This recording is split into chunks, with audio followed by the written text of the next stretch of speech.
6 bulan yang lalu masih itu, nggak bisa ngapa-ngapain. Semuanya dibantu sama anak. Kalau pernapasan dengan oksigen.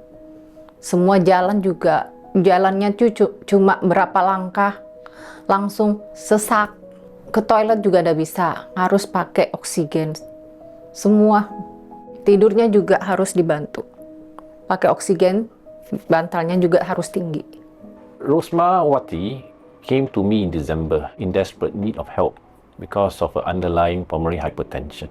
When the right side of the heart begins to fail, patient will experience breathlessness, swelling of the bodies, swelling of the stomach called ascites, and swelling of the legs. This is also associated with reduction in longevity. In fact, at that point of time, her risk of dying within the next 1 year is about 20%.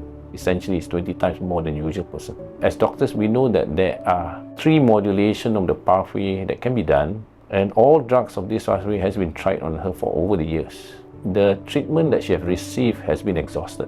So a new drug needs to be found. Thankfully, through my search, I found that there's a new medication which has not been used before in this region.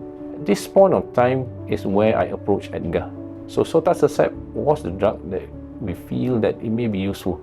This patient's condition was actually quite advanced.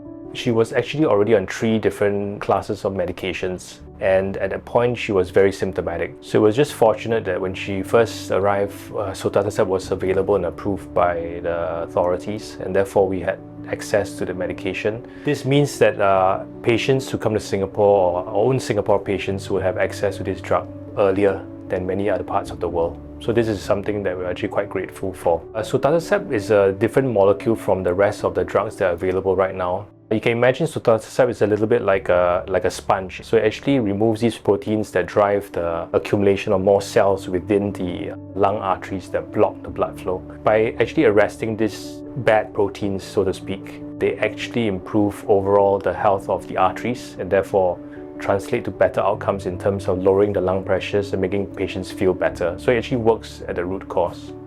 Sudah habis dikasih obat, 6 kali suntikan, udah mendingan. Bisa jalan, bisa beraktivitas. Nggak pakai oksigen, paling terapi. Masak bisa, mandi sendiri. Semuanya bisa, sudah. Naik tangga juga bisa, dulu nggak bisa semua. The clinical trials essentially looked at patients who've had group 1 pulmonary hypertension. It showed that the patients had a reduction in the pressures in the lung, better quality of life, and also less chance of being hospitalized as well. So there were multiple endpoints that was addressed in this trial, which was very positive.